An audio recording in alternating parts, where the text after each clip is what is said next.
12 seconds. That's all it took for a proud moment in a Texas classroom to twist into humiliation. A 12-year-old girl stood tall, her voice steady. "My mom is in Congress." And then, her teacher laughed. Not with her, but at her. 30 pairs of eyes turned, not in admiration, but in doubt. The air shifted.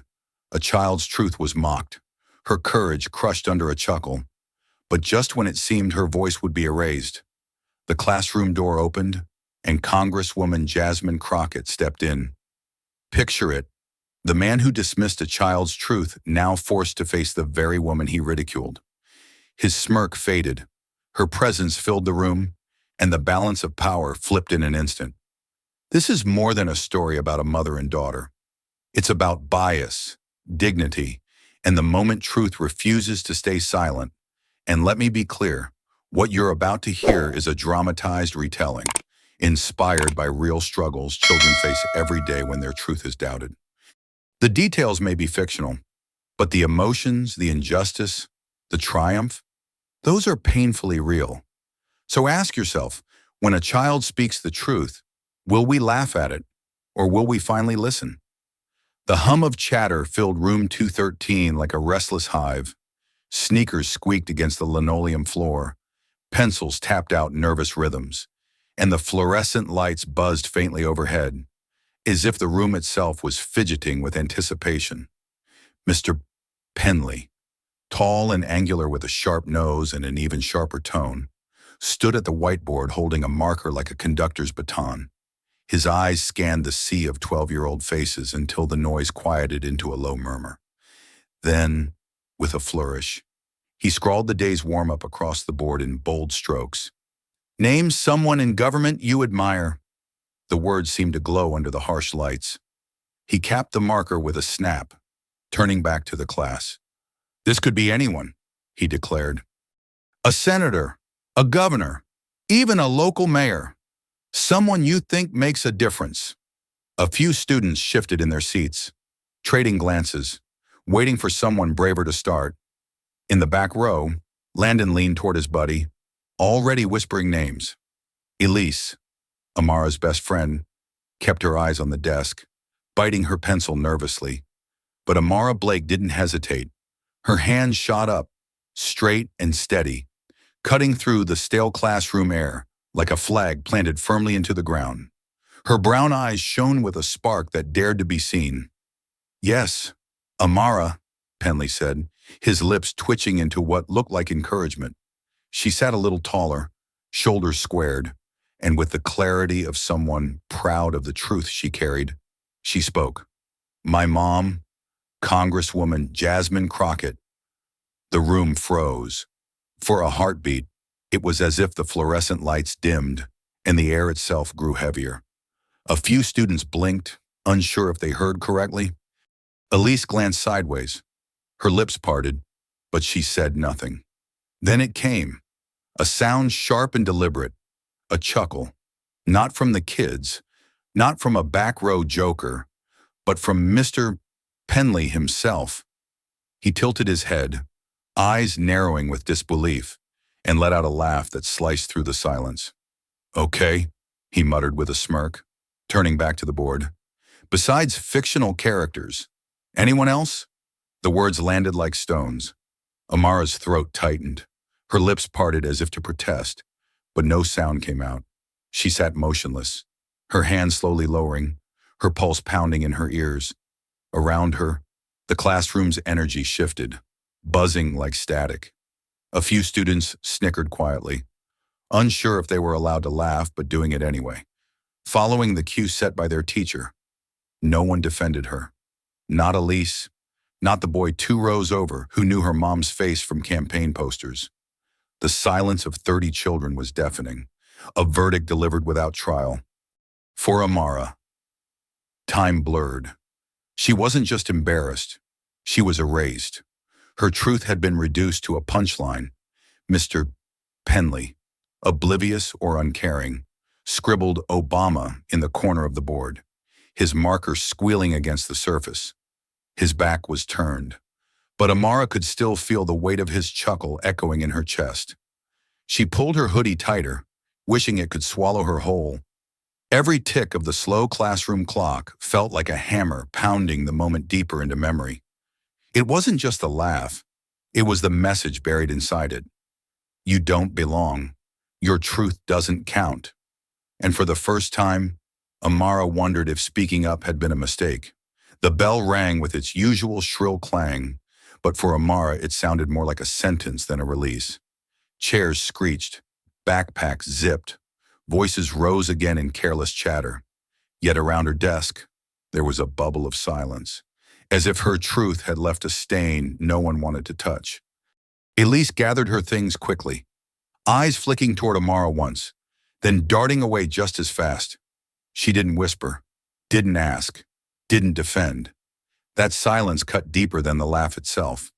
Amara moved slowly, her fingers fumbling with the zipper of her bag. She kept her head low, her hair falling forward like a curtain. She wanted to vanish before anyone noticed the sting in her eyes. When she finally stepped into the hallway, the noise of middle school life washed over her. Lockers slamming, sneakers squeaking, laughter bouncing off the walls. But for Amara, every sound carried a faint echo, the phantom replay of that chuckle. It looped in her mind, mocking, relentless. A reminder that her truth had been dismissed in front of everyone. She walked past bulletin boards crowded with flyers for science club, basketball tryouts, and the spring dance. They looked brighter than usual, louder somehow, as if mocking her with their normalcy. She adjusted the straps of her backpack and tried to breathe evenly, but each inhale felt heavy, as though the air itself had grown thick. By lunchtime, she sat at the far end of the cafeteria table, tray untouched, her friends' voices spilling over in careless conversations about TikTok drama and new sneakers. Elise laughed with the others, but she didn't look Amara's way. Not once. Amara forced a smile when someone glanced in her direction, but it never reached her eyes. The laugh still buzzed in her ears, sharper than the clang of metal trays or the squeal of chairs. It was like carrying a shadow no one else could see. When the final bell released the day, Amara walked out into the pickup line, her steps slow and deliberate. The late afternoon sun painted the parking lot in warm gold, but she felt none of it. Her mom's black Toyota pulled up, gleaming faintly. Jasmine leaned out the window, radiant even in a blazer and gold hoops, her smile soft and warm. "Hey, baby," she called, voice like sunlight. "You all right?" Amara nodded too quickly, climbing in and slamming the door shut. "Yeah," she said, the word clipped, rehearsed, just tired. They drove home in a quiet that felt heavier than words. Jasmine hummed with the radio once or twice, reaching to brush a curl from Amara's face at a red light. "You know you can tell me anything, right?" she asked gently. "I know," Amara whispered, but she didn't speak more. The truth pressed against her chest, aching to be let out, yet the fear of reopening that wound sealed her lips shut. Later that night, in her room, Amara pulled out her sketchbook.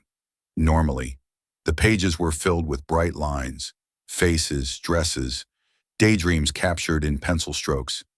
But tonight her hand trembled as she wrote only one sentence across the page. "He laughed like my truth was a joke." She stared at it, the letters cutting into the paper, her eyes stinging. Then, with a sudden, sharp movement, she tore the page free, crumpled it in her fist, and struck a match. The flame licked greedily at the edges, curling the words into ash. The smoke rose slowly, twisting in the air like the weight she carried, but the burn did nothing to erase the echo. The laugh still lingered, carved into her memory, heavier than ever. The cafeteria buzzed like a marketplace, trays clattering, conversations overlapping into a steady roar. Laughter carried across tables, the sound of kids bragging about video games and weekend plans.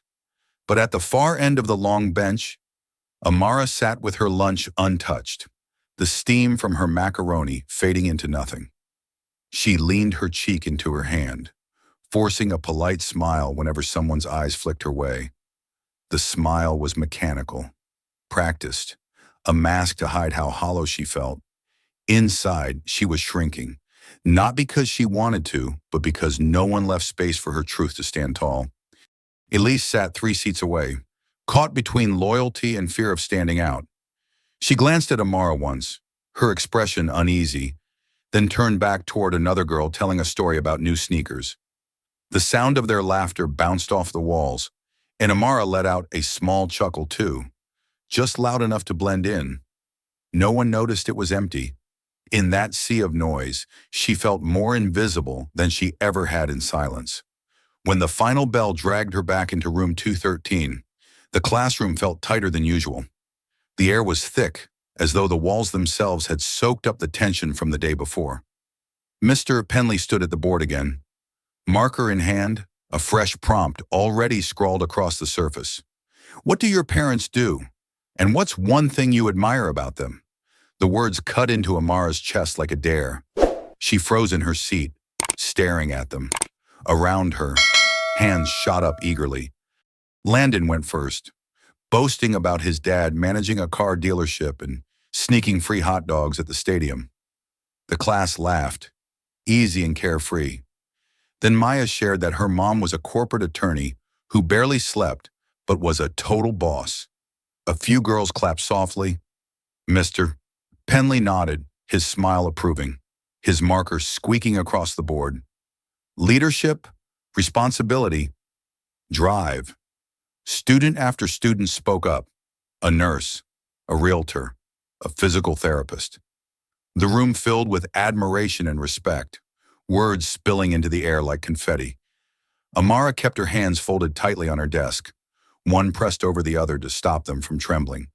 Her heart climbed into her throat, beating so hard she thought someone might hear it. Finally, the room quieted. No more hands raised. Mr. Penley's gaze drifted over the class, pausing briefly on Amara.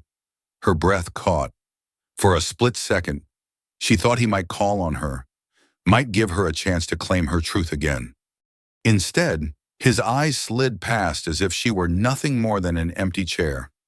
"Anyone else?" he asked, scanning the room but deliberately skipping the one voice that still lingered unspoken. When no one answered, he capped the marker and launched into a lecture about civic engagement. His tone animated, his back turned. The rejection stung deeper than his laugh ever had. Laughter could be explained away as a moment of mockery, but this was deliberate erasure. It wasn't just disbelief, it was a decision to pretend she didn't exist at all. Amara sank lower into her seat, the fluorescent lights flickering above her. Around her, the chatter returned. Notebooks rustled, pencils scratched against paper. Life in room 213 moved on, as though her truth had never been spoken. And that was the cruelest part, to sit in a room full of people, to hear their voices all around her, and feel utterly alone. The Blake home sat quietly on a narrow street in South Fort Worth, a brick house with a rusted basketball hoop leaning precariously above the driveway. From the outside, it looked ordinary, one of dozens lined up shoulder to shoulder. But stepping through the front door was like stepping into another world. The air smelled faintly of vanilla candles and lemon polish. Sunlight streamed through the front windows, glinting off the frames of photographs hung carefully along the hallway. In one, Jasmine crouched beside Amara on her first day of kindergarten, both of them laughing so hard their eyes disappeared into crescents. In another, Jasmine stood at a podium in Washington, hand raised, her gold earrings catching the light. The walls were alive with color, prints by Black artists, portraits that seemed to watch you back with dignity and pride. Even the corners pulsed with life, pots of greenery reaching for the ceiling as if the house itself refused to shrink. Morning in that house followed a rhythm, one that had become second nature. The kettle whistled just after 6, followed by the low hum of NPR news drifting from the kitchen speaker. Jasmine moved through the space like a general preparing for battle. Steady, purposeful. She sipped her coffee black, flipping through a worn leather planner covered in neat ink notes and sticky tabs. Her suits hung ironed and waiting by the closet door, pressed to sharp lines, while a rotation of blazers in navy, burgundy, and black offered variations of authority. But no matter the color of the suit, one detail never changed: the gold hoop earrings. She never left the house without them. Invisible armor, she called them, fastening each one in place with the quiet resolve of someone who knew the world would always test her. For Amara, watching her mother prepare was a lesson in ritual. She remembered perching on the bathroom counter when she was younger, legs swinging, studying every step, the way Jasmine lined her lips, the way she smoothed her blazer, the way her reflection shifted from mother to congresswoman with just a few final touches. It was like watching a transformation. A woman stepping into the armor required to walk into rooms where she wasn't always welcome. Yet for all the warmth of the house, for all the routines that spoke of strength and survival, Amara felt a dimness pressing in around her. The candles burned brightly, the photos laughed from their frames, but none of it could erase the phantom echo of her teacher's chuckle still lodged in her chest. She lingered in the kitchen doorway as her mother fastened her earrings, the light catching in a way that made Jasmine look untouchable, larger than life. And in that moment, Amara realized how heavy it felt to carry her truth into places where people didn't believe it. The house was full of light, yes, but inside her, shadows stretched longer by the day. Amara could still remember a night years ago, sitting cross-legged on the carpet with her sketchbook open and crayons scattered around like a small battlefield. She had come home in tears that day because a girl at recess called her too loud. Jasmine hadn't scolded or brushed it off. Instead, she knelt down until her eyes were level with her daughter's, her hands gently holding Amara's small shoulders. "Baby," Jasmine had whispered, her voice steady but soft. "The world will try to make you smaller.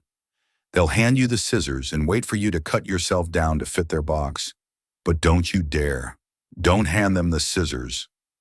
Those words etched themselves into Amara's memory like a secret tattoo. At the time, she hadn't understood the weight of them, but she knew enough to nod fiercely, wiping her cheeks. Her mother had kissed her forehead and pulled her into an embrace that smelled of coffee and lavender lotion.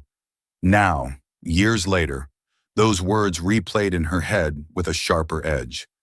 Don't hand them the scissors, but hadn't she already done that in room 213, shrinking into her hoodie, letting silence swallow her when her truth was turned into a joke?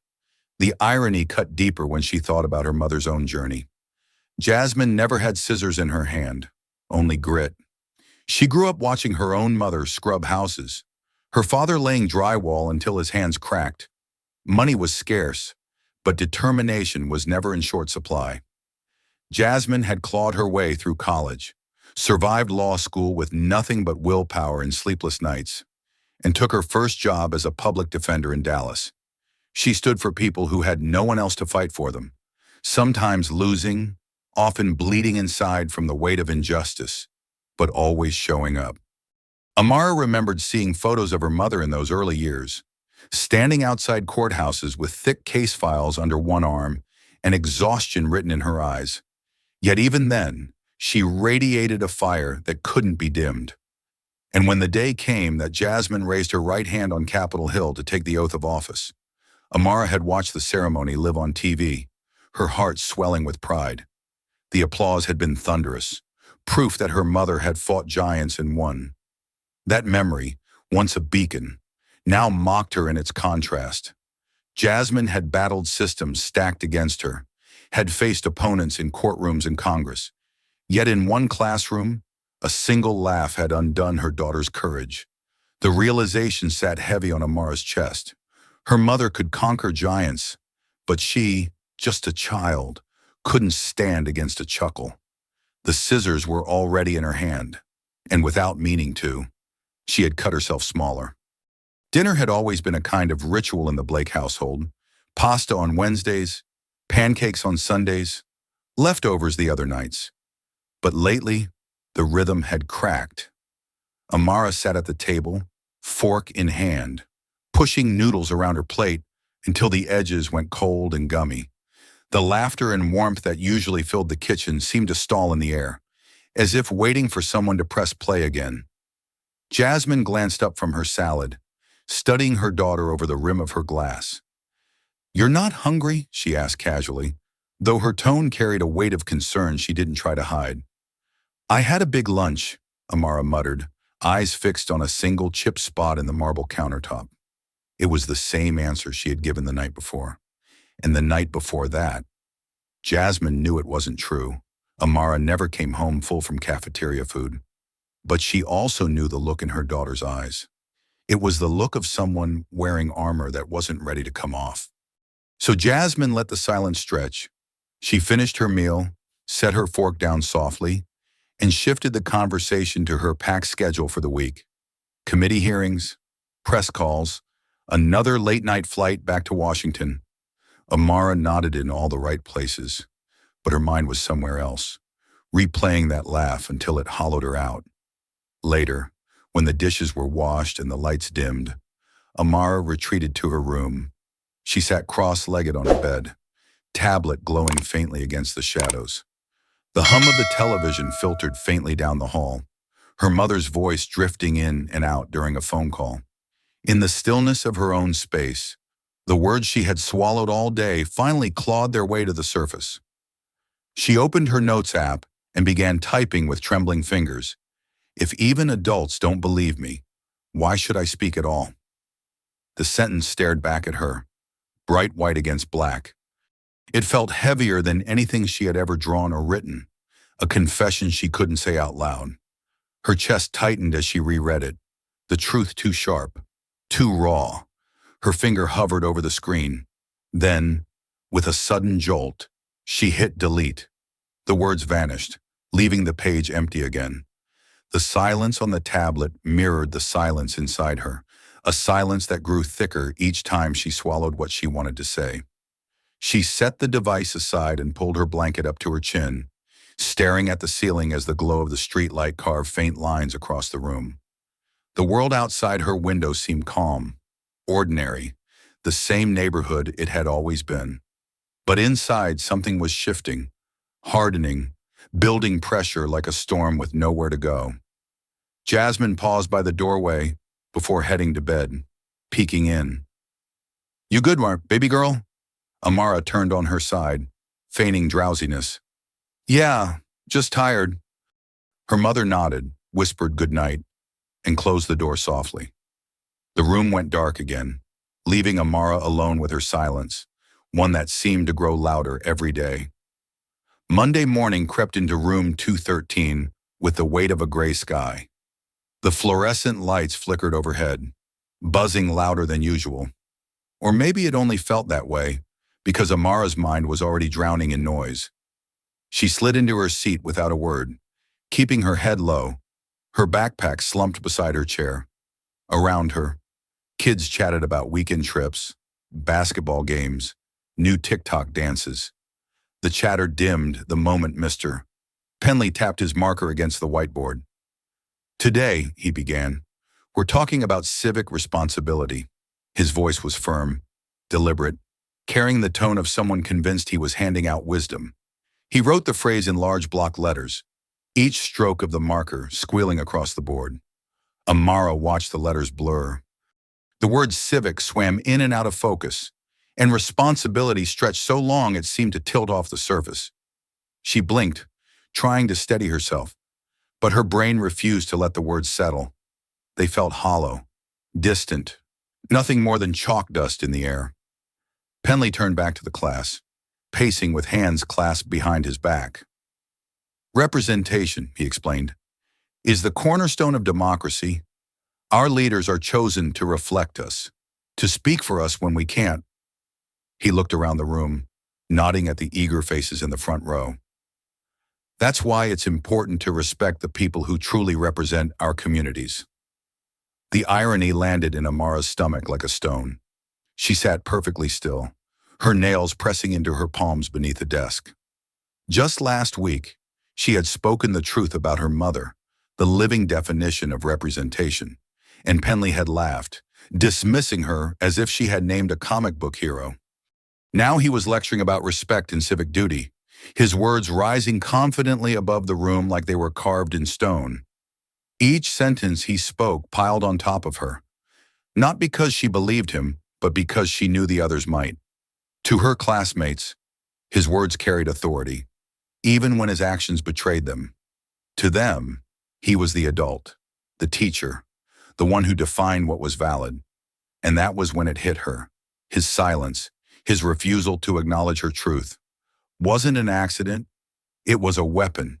By skipping over her, by choosing not to call on her, by pretending her words hadn't been spoken, he was exercising a quiet kind of power. He didn't need to yell, didn't need to shame her out loud. All he had to do was erase her, and the room would follow his lead. 30 children had watched him laugh. 30 had learned that her voice didn't matter, and not one had stood to challenge it. Amara stared at the whiteboard, the word representation glaring back at her like a cruel joke. Her chest tightened, her throat burned, but she kept her face still, frozen into the mask she had been wearing for days. If she spoke now, he could ignore her again. If she stayed silent, at least she controlled that choice. And that was the cruelest realization of all. Silence wasn't just absence. In Mr. Penley's hands, it was power. The hallway between classes smelled faintly of pencil shavings and cafeteria fries, the ordinary perfume of middle school life. Amara walked with her head down, her hoodie drawn close, weaving between clusters of kids who laughed and bumped shoulders. Elise caught up beside her, clutching her binder to her chest. Her steps were quick, nervous, as if she'd rehearsed something all morning and was finally forcing it out. "Amara," Elise whispered, glancing around to make sure no one else was listening. "That thing you said about your mom, you didn't, like, make it up, right?" The words landed heavier than the laugh. They pressed into Amara's ribs, sharp, unforgiving. For a second she thought she'd misheard, that her best friend of all people couldn't possibly be joining the chorus of doubt. But Elise's eyes betrayed her, uncertain, searching, already bracing for disappointment. Amara forced her face still, even as her chest hollowed. "Why would I?" she asked, her voice flat. "I don't know," Elise muttered quickly, eyes darting away. "I mean, people say stuff sometimes, to sound cool." She adjusted her backpack strap, pretending to study the posters peeling on the wall. It sounded unreal, you know? Unreal. That word cut deeper than any insult. Unreal meant her life didn't belong in the world they shared. Unreal meant her truth was unbelievable even to the person who should have believed her without question. Amara nodded stiffly, not trusting her voice, and drifted a few steps back, letting the distance stretch between them. Elise didn't follow. By the time the final bell rang, Amara felt wrung out, her body present, but her mind splintered. She trudged home, the weight of her backpack nothing compared to the weight in her chest. That evening, curled up on her bed, she opened her phone just to escape. The glow of the screen lit her face in the dark room. Scrolling, she saw her mother's name climbing trends on Twitter. A clip from a House Oversight Committee hearing had gone viral.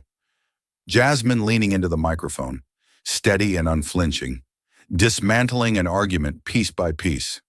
Thousands of comments streamed beneath. "This woman is fire. Crockett doesn't play. Finally someone who tells the truth." Amara watched the clip on loop, her heart caught between pride and ache. Here, across the digital world, people she'd never met were cheering her mother, admiring her courage, repeating her words like gospel.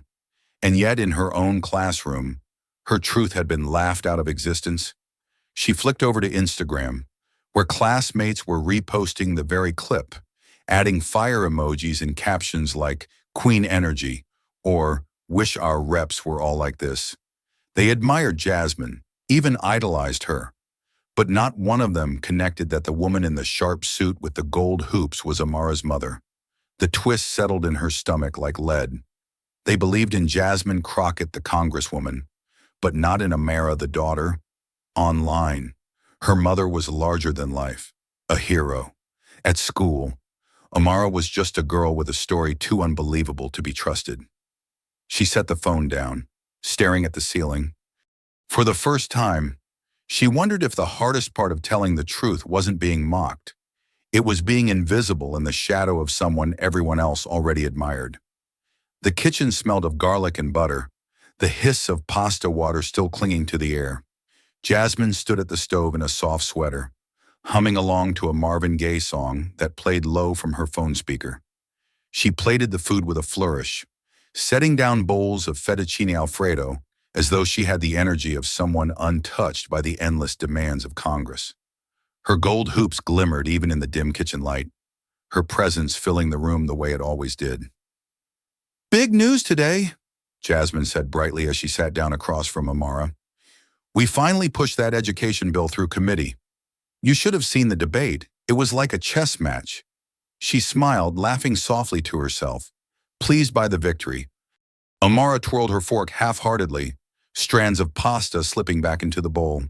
She wanted to share in her mother's cheer, wanted to feel that fire, but the weight pressing against her chest made it impossible. Her mind wasn't on bills or committees. It was still in room 213, trapped in the echo of laughter that refused to fade. Jasmine noticed her daughter's silence and tilted her head. "You okay, baby? You've been quiet all week." Amara forced a smile. "Just tired." The lie came too easily now, smooth as muscle memory. Before Jasmine could press, Amara's phone buzzed with the evening school announcements. She opened the email absent-mindedly, scrolling past reminders about yearbook orders and library fines until one line made her pause. "Guest speaker this Friday," it read. "Some government official visiting from out of town." She read it aloud without thinking. Jasmine perked up, eyebrows raised. "Oh, that's nice. Those things can be inspiring." Amara gave a short, humorless laugh. "Yeah, maybe this time it'll be someone real." The words slipped out sharper than she intended, laced with the bitterness she had been swallowing all week. Her fork clinked against the bowl as she set it down, waiting for her mother to react. But Jasmine only chuckled softly, assuming it was teenage sarcasm, and turned the conversation back to her schedule. "Maybe you'll get to meet a council member," she said, taking a sip of water. "Or even a senator, if you're lucky." Amara stared at her plate, her throat tight. Jasmine had missed the sting completely. She didn't hear the hidden plea in the words, didn't catch the shadow of the laugh that still haunted her daughter's days. Dinner moved on, Jasmine carrying most of the conversation while Amara nodded at the right moments. The food grew cold on her plate. The storm inside her gathered strength, swirling louder with every silence, every moment she wasn't believed. And as she cleared the table that night, rinsing dishes under warm water, Amara knew Friday would be different. She didn't know how, didn't know why, but the air around her felt charged, like the moments before lightning splits the sky. Friday arrived with a sky the color of dull steel, clouds dragging lazily across the horizon. Inside Lincoln Middle, the air buzzed with the restless energy of hundreds of students eager to break from routine. Assembly days always carried a charge, a chance to escape the monotony of worksheets and lectures, and whispers about the guest speaker had been circulating all week. "They said it's someone from City Council," Landon boasted as he shoved his backpack into his locker. "Bet it's that guy who always talks about recycling." "Or the superintendent," another groaned. "Please, not him again. Last time he went on about healthy lunches for like an hour." The jokes rippled down the hall, laughter spilling into classrooms as kids speculated. "Maybe the mayor," someone added with mock enthusiasm. "That'd at least be worth a selfie." Amara moved silently among them, her hood pulled tight around her face, her earbuds in, though no music played. She slouched deeper into her seat when homeroom began, arms folded across her chest, her gaze fixed on the scuffed linoleum floor. Assemblies didn't excite her anymore. They only offered another stage for teachers to preach while students pretended to care. By fourth period, teachers were herding students toward the auditorium, the squeak of sneakers and the thump of doors echoing down the hallways. The air smelled faintly of dust and old curtains as classes filed into rows of creaky wooden seats. The chatter was loud, buzzing with impatience. Amara took a seat near the back, close to the aisle, her backpack balanced on her knees.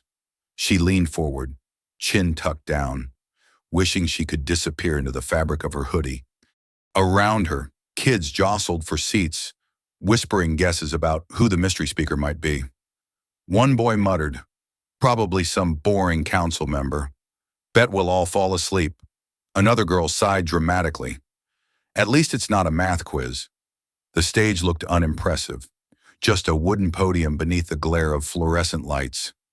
The microphone stood crooked, giving the impression that the entire event was destined to underwhelm. Finally, the principal, Mrs. Goodwin, stepped onto the stage, her heels clicking loudly against the boards. She adjusted the microphone, her voice magnified and slightly tinny as it filled the room. "Good morning, students. Thank you for joining us today. We are very excited to welcome a special guest from Washington, Diana C." The chatter quieted, a few groans escaping here and there. Mrs. Goodwin's smile widened. "This is someone who has been working tirelessly to represent our state on some of the most important issues affecting young people like you." Amara barely lifted her head, bracing for disappointment, already picturing the councilman with his stack of recycling pamphlets. "Please join me," Mrs. Goodwin announced, her voice ringing with pride, "in welcoming United States Congresswoman Jasmine Crockett." For a heartbeat, the room didn't move. Then the air cracked open. Gasps, whispers, the shuffle of kids sitting taller in their seats. A wave of disbelief rippled through the crowd. Amara's heart stopped mid-beat, her eyes widening beneath the shadow of her hood. Her mother had just become the storm she never expected to walk into room 213's shadow. The side doors of the auditorium swung open, and the shift was immediate. A wash of light from the hallway spilled across the stage, outlining a figure that seemed to carry her own gravity. Jasmine Crockett stepped inside with measured poise, the sharp lines of her black pantsuit catching every reflection of the overhead lights. The gold hoops at her ears gleamed like twin suns, drawing the eye before a word even left her mouth. She didn't need the microphone yet. Her presence alone was enough to still the room. Students who had been whispering sat straighter, their conversations cut short by something they didn't yet understand. A low murmur rippled through the rows, recognition, disbelief, awe blending into one sound. Teachers along the aisles adjusted their posture, the same way soldiers might when a commanding officer enters the room. But Jasmine didn't scan the crowd, didn't bask in the gasps. She knew where she was going, her eyes steady and unflinching, locked onto a single figure near the back, a girl with her hood pulled tight, shoulders curved inward as though bracing against the weight of the world. Amara felt her pulse pound at her temples. For a moment she thought she might dissolve into her seat, disappear before her mother's gaze could reach her. But Jasmine's steps were sure, heels clicking against the polished floor, closing the distance with an inevitability that left no space for escape. The rows of students watched, breath held, as the Congresswoman bypassed the stage entirely and headed straight down the aisle. And then she stopped right beside Amara. The hush was absolute. The entire auditorium leaned toward the moment as Jasmine bent slightly, her arms opening without hesitation. Amara rose slowly, almost in a trance, and fell into her mother's embrace. It wasn't a politician's hug. It wasn't staged for cameras or orchestrated for applause. It was a mother holding her daughter, fierce and tender all at once.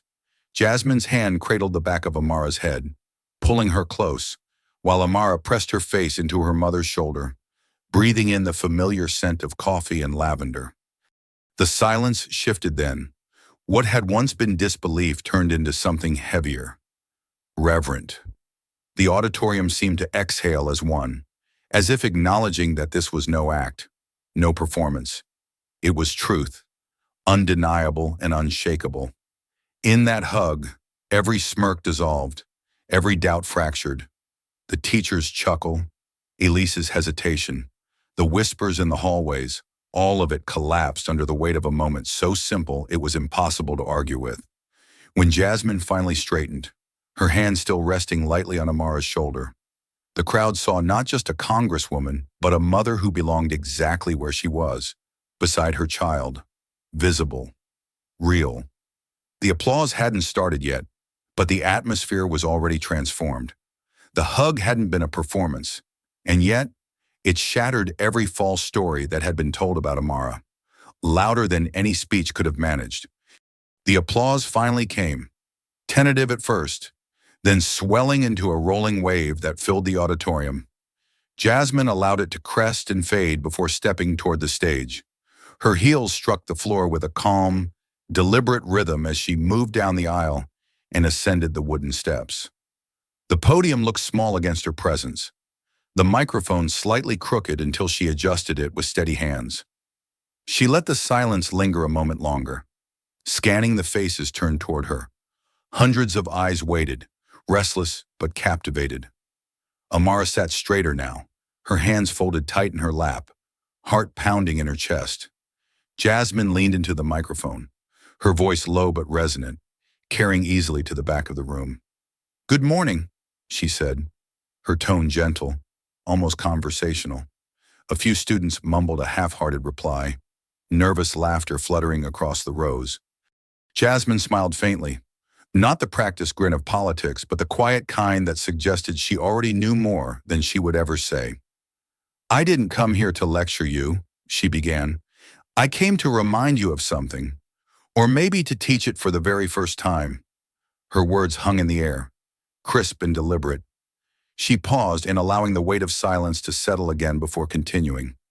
"Sometimes we assume we know who someone is, based on how they look, how they speak, where they sit in a classroom. We take one glance, one sound, one word, and we think we know the whole story." The auditorium was still. Even the students who usually fidgeted with phones or whispered through assemblies sat locked in their seats, eyes fixed on her. "But here's the truth," Jasmine said, her voice sharpening without rising. "Power doesn't need name tags, and dignity doesn't need permission. When someone tells you who they are, believe them." The words sliced through the room like glass. A murmur rippled and then vanished, as if even whispering would diminish their weight. From the corner of her vision, Amara saw Mr. Penley shift in his seat, his jaw tightened, his shoulders rigid. Jasmine had not spoken his name, hadn't pointed a finger, but every syllable landed squarely on him. He knew it. The students knew it. And for the first time, his authority seemed to shrink beneath the quiet strength of a truth spoken out loud. Jasmine closed her folder without ever glancing at her notes. She looked out at the sea of young faces, her gaze resting on them one by one, as if daring them to measure themselves honestly. "Remember," she finished softly, "silence is not neutrality.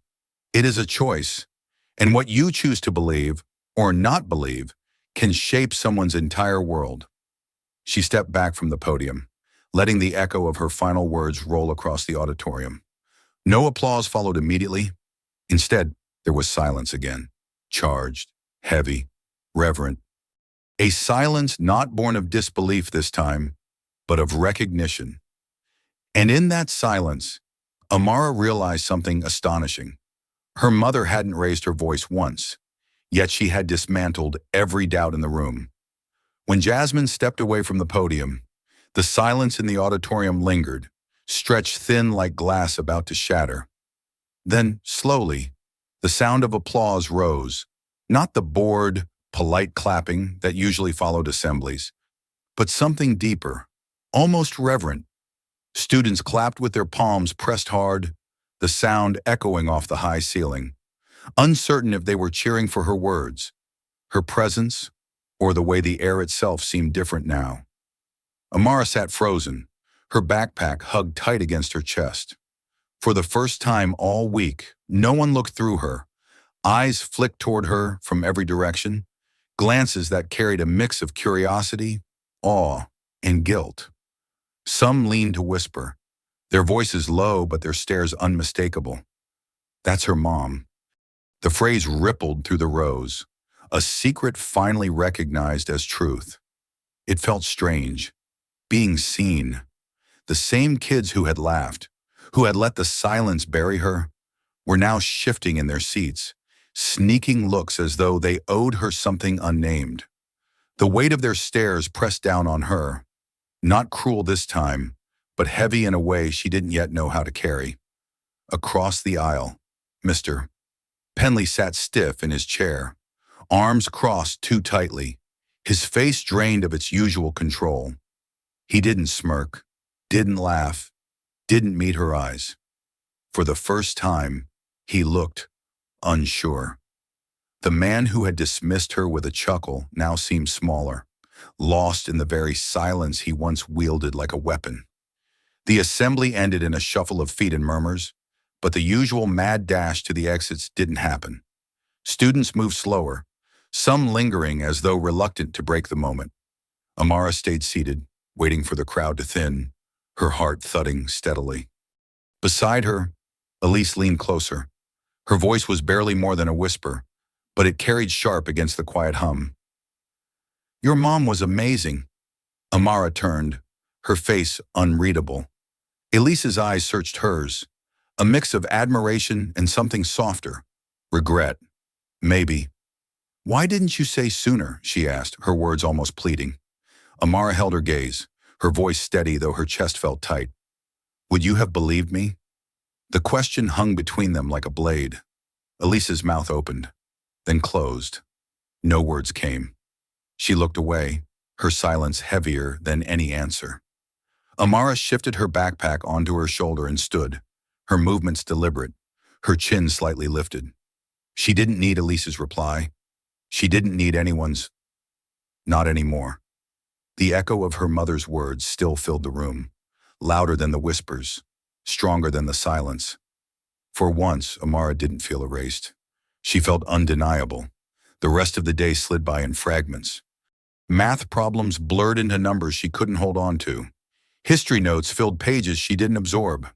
The only constant was the shift in how the class moved around her. Sideways glances, hushed whispers, a new respect mixed with unease. By the time the final bell rang, Amara felt drained, her backpack heavier than ever as she stuffed her books inside. "Amara!" Mr. Penley's voice cut through the shuffle of chairs and scraping of desks. "Could you stay a moment?" A few kids looked back curiously before filing out. Elise lingered for half a second, then lowered her head and left. The door clicked shut behind the last student, and the classroom fell into a silence that buzzed louder than noise. Amara didn't move. She stood by her desk, her hand tightening on the strap of her backpack. Penley leaned against the edge of his desk, arms crossed not in confidence, but in hesitation. His gaze shifted from the window to the floor before finally settling on her. He cleared his throat, the sound rough, almost awkward. "I owe you an apology," he said, his voice quieter than she'd ever heard it. "When you told the class your mother was in Congress, I didn't believe you. That was wrong." The words hung in the air like chalk dust. Amara kept her expression calm, unreadable, though her chest fluttered with something sharp. For days she had replayed his laugh, the sting of erasure. Now the same man stood in front of her, admitting it out loud. "I made assumptions I shouldn't have made," he continued, his voice tight. "I dismissed you, and I see now that it wasn't just disrespectful. It was unfair. It dismissed your family's accomplishments. It dismissed you." He waited, as if expecting her to soften, to offer him release. Amara met his gaze steadily.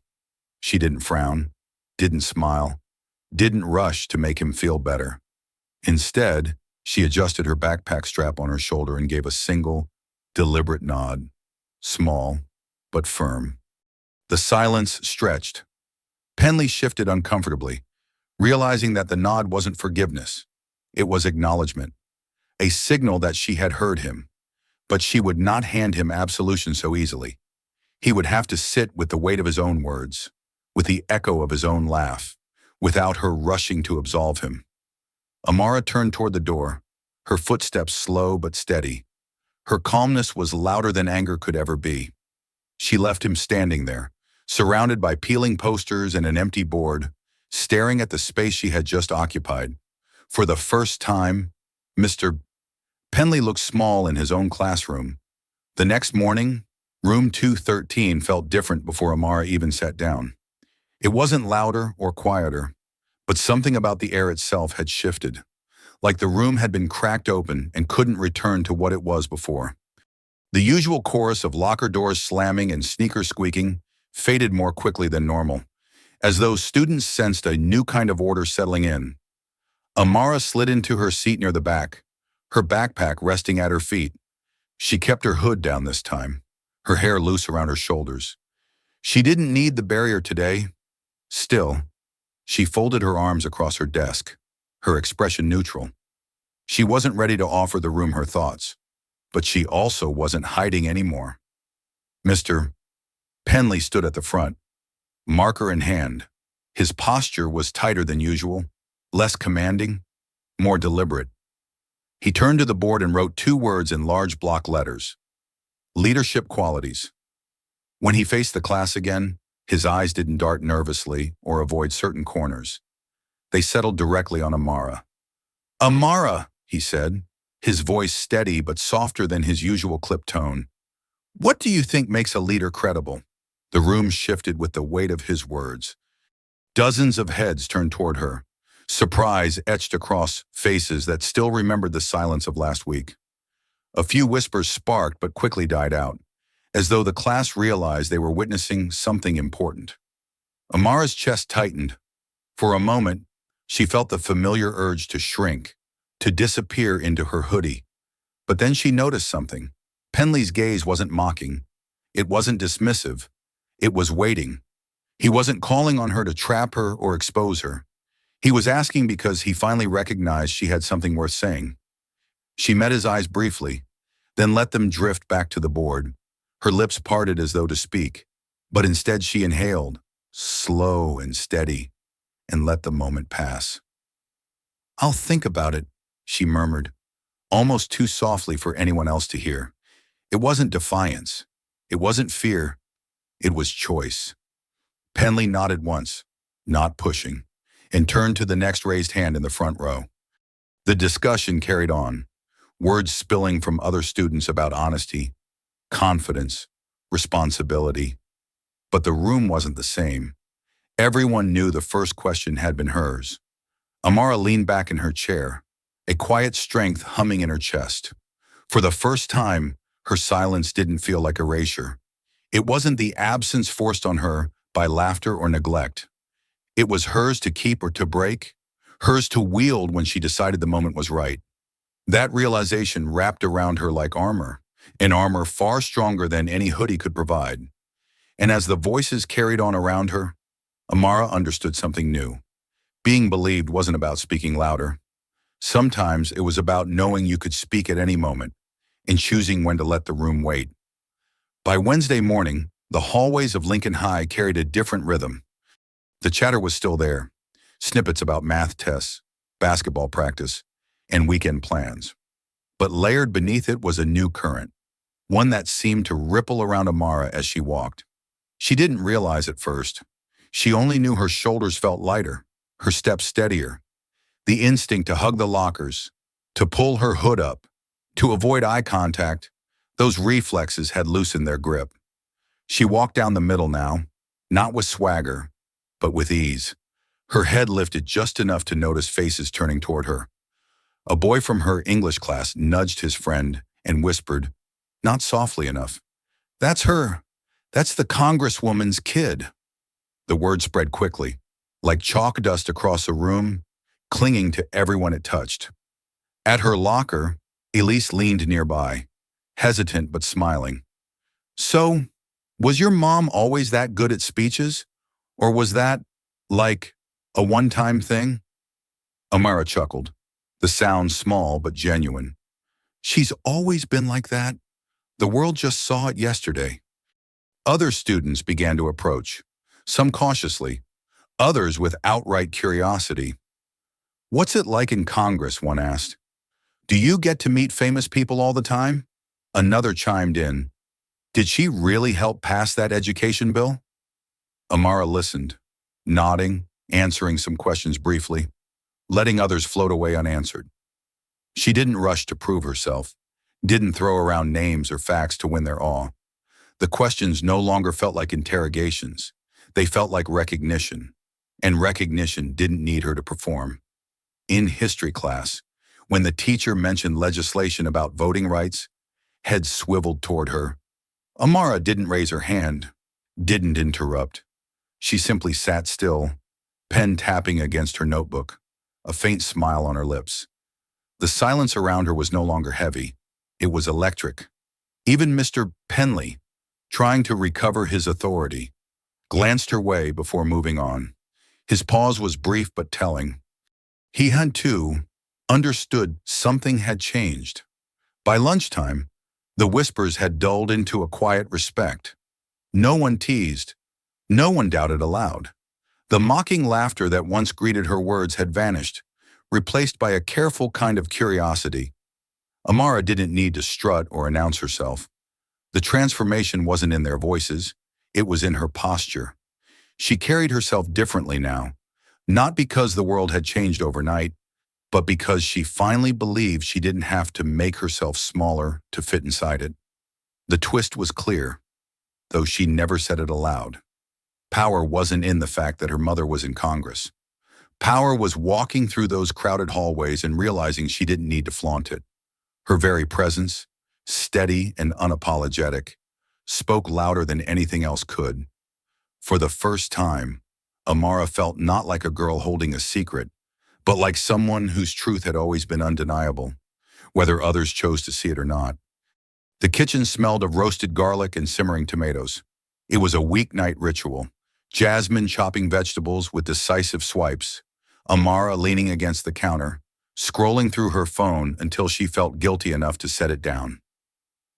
Tonight, though, there was a quiet buzz in the air, as though the house itself knew something had shifted. Amara cleared her throat. Today was better?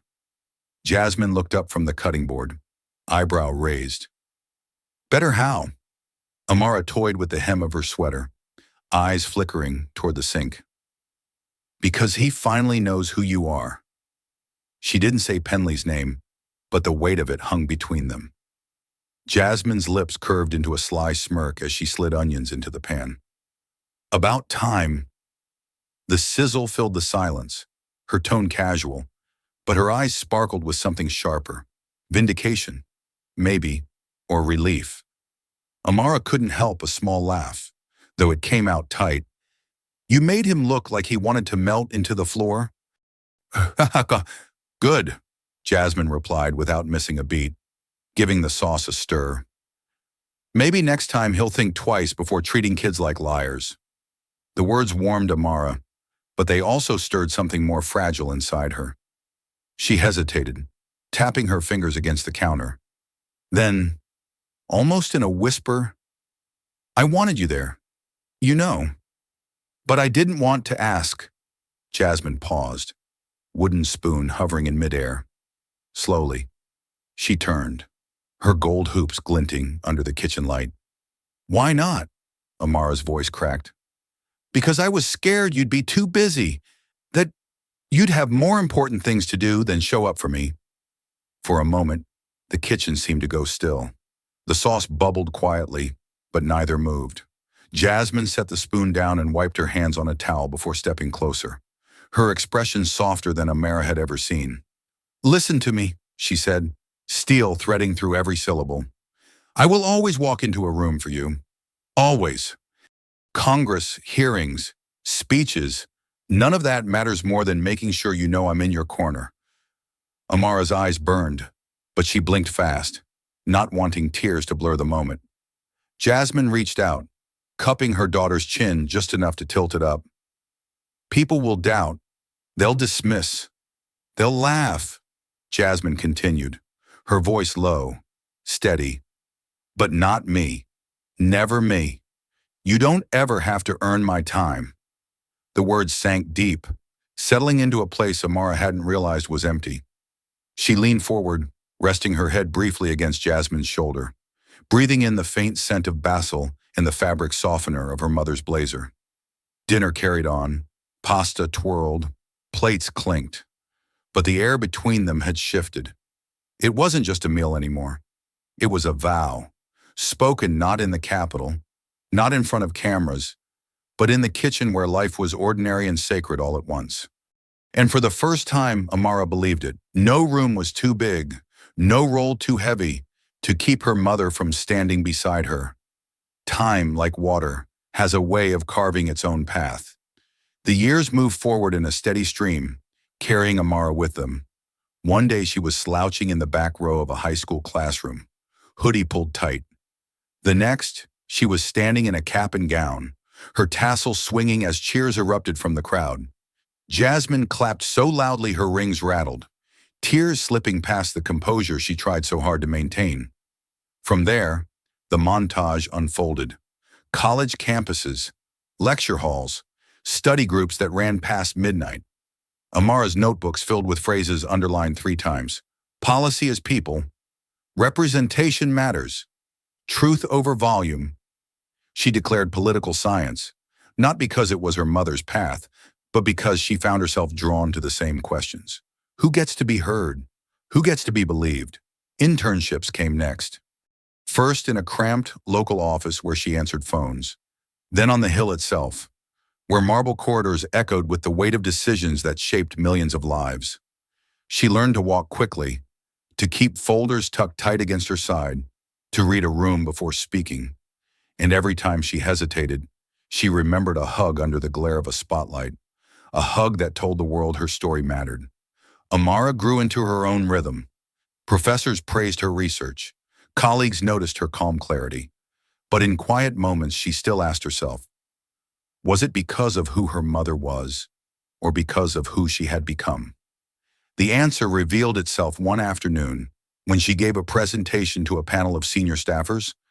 A man interrupted mid-sentence, dismissive, ready to move on. Amara paused, steadying her breath. She didn't raise her voice. She didn't rush. She simply restated her point with precision, locking eyes until he shifted uncomfortably and scribbled something down. The room was silent. She had been heard. Later that night, walking past the Capitol steps, she realized it. The most powerful thing her mother had ever given her wasn't a name, a title, or even the lessons she repeated at the dinner table. It was that one public moment, years ago, when Jasmine chose to believe her daughter in front of everyone who doubted. That single act had rewritten the script Amara carried about herself. She smiled at the memory. Mr. Penley's stiff face, the stunned silence of her classmates, the way the air in the auditorium had shifted. It wasn't just about being vindicated. It was about being seen. And that echo followed her still, humming quietly each time she walked into a new room. By the time she headed home that evening, city lights glowing like fireflies against the dark sky, Amara no longer questioned whether she belonged. She understood. Her mother's faith had planted roots so deep they now stood on their own. And in that steady truth, she carried not only her own voice, but the echo of every room where someone younger, smaller, or dismissed needed to know. Belief can change everything. The fluorescent lights hummed the same way they always had, though the desks seemed smaller now. Amara, dressed in a tailored navy suit, stepped into the classroom where rows of students straightened instinctively. Time had pulled her forward into adulthood, but in this setting she felt the faint echo of her younger self. Hoodie pulled tight, eyes hidden, trying not to be noticed. The principal introduced her with pride. We're honored today to welcome back one of our alumni, Amara Crockett, who now works on Capitol Hill. The applause was polite but hesitant, the way teenagers guard their reactions. Some leaned in with curiosity, others slouched with practiced indifference. Amara smiled. She knew the performance well. She began gently, not with grand claims, but with a story about her first days in this very building. I wasn't someone who raised my hand a lot, she admitted. I thought it was safer to stay small. Heads nodded, faint smiles flickered, recognition in their guarded expressions. Slowly, the air shifted. Questions trickled in, tentative at first. What's it like in Washington? Do you ever meet famous people? Laughter broke the stiffness. and Amara answered with warmth. She told them about endless stacks of policy papers, about days when work felt like swimming against a current, and about nights when she remembered why it mattered. But then it happened. In the back row, a thin voice carried just enough to be heard by a cluster of students. "My mom's running for mayor." It was said not with confidence but with that fragile tone Amara knew all too well. Half truth, half hope, offered like a dare. The room reacted instantly. A burst of laughter rolled across the desks, a few muttered jokes rising above the noise. The boy's face flushed red, his shoulders curling inward. For a moment, the scene split in two. Amara saw him, but she also saw herself years earlier, standing in a classroom while disbelief smothered her truth. Her pulse quickened. The choice lay before her. Let it slide, or break the script. She raised her hand lightly, and the room hushed out of instinct. Her voice was calm but sharp enough to cut the air. "Say it again," she told the boy. The laughter faltered. He glanced up, uncertain. "Go on," she said, softer this time. "We're listening." The boy swallowed, then repeated, "My mom's running for mayor." This time there was no laughter, only the weight of silence. Amara nodded once, deliberately. "That's something worth saying out loud. Don't let anyone take that away from you." The students shifted in their seats. A lesson had just unfolded, not from the podium but from the pause that followed. The boy sat a little taller. The others glanced at him differently, the way Amara once longed for them to look at her. As she continued, her voice carried not just authority but memory, the proof that moments like these could change the course of a life. And in that quiet classroom, she had turned disbelief into possibility. The classroom remained still after Amara's quiet defense of the boy in the back row. The moment carried a weight no syllabus could script. She let the silence breathe, then leaned forward, her voice steady but threaded with warmth. "Here's what I've learned," she began. "Truth doesn't need permission. It doesn't need everyone's approval before it's spoken. What it needs is courage, and at least one person willing to listen." The words slid into the air like a key into a lock. Students shifted in their chairs, processing, some with frowns of concentration, others with wide, unguarded eyes. The boy who had spoken earlier sat straighter, his cheeks still pink but his gaze clearer, almost defiant now. Amara paced slowly, not as an authority figure but as someone inviting them into a shared circle of trust. "When I was your age, I said something I thought was true," and the room laughed. That laugh could have silenced me forever. But someone I loved walked in and showed me that being believed can change the entire room. Her eyes drifted across the classroom, landing not just on the students, but on the adults gathered near the back. Several teachers stood with arms crossed, listening intently, their faces betraying complicated thoughts. One older teacher tilted his chin upward, as if bracing against an invisible wave. Amara stopped and pressed her hand against a desk, grounding herself. "Every one of you will face a moment where someone tells you something you don't believe. Maybe because it sounds too bold, too unlikely, too big. In that moment, you can laugh, dismiss, move on, or you can listen. Just listen. And that might be the difference between someone shrinking or stepping into who they're meant to be." Her voice thinned slightly, not with weakness, but with emotion carefully contained. "The world doesn't crumble because a child dared to dream too big, but it does crumble when we make them too afraid to speak again." The words pressed into the walls, into the air ducts, into the memory of everyone present. Students avoided each other's eyes, suddenly aware of how their own laughter could carry more power than they realized. In the back, among the teachers, a subtle movement broke the stillness. One teacher, mid-career with streaks of gray at her temples, lifted her hand to her cheek. At first, it looked like a casual scratch, but then her fingers lingered, dabbing discreetly at the corner of her eye.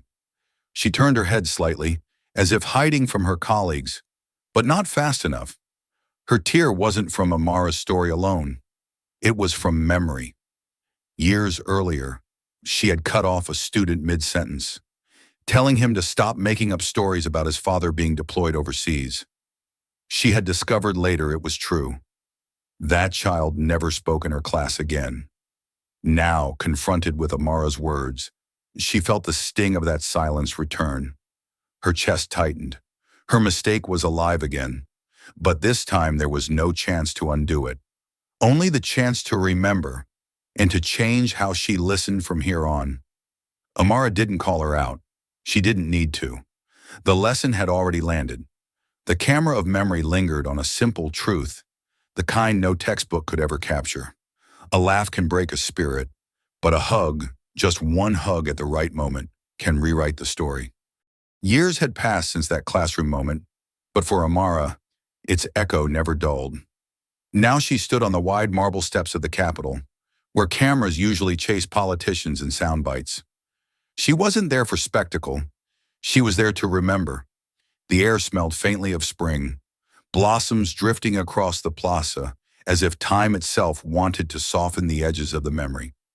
She touched the railing, cold beneath her hand, and let her mind wander back to the day when her mother's silhouette filled a doorway and the weight of a room shifted forever. That hug, her mother's arms folding around her in front of peers, teachers, doubters, had done more than silence laughter. It had declared something permanent, that Amara was seen, that her words mattered. In that instant, she had gone from shrinking to standing, and she had never forgotten the sensation of air suddenly expanding in her lungs, as if someone had unlocked a door. She gazed down at the children touring the Capitol, backpacks bouncing against their shoulders as guides pointed to statues and chambers.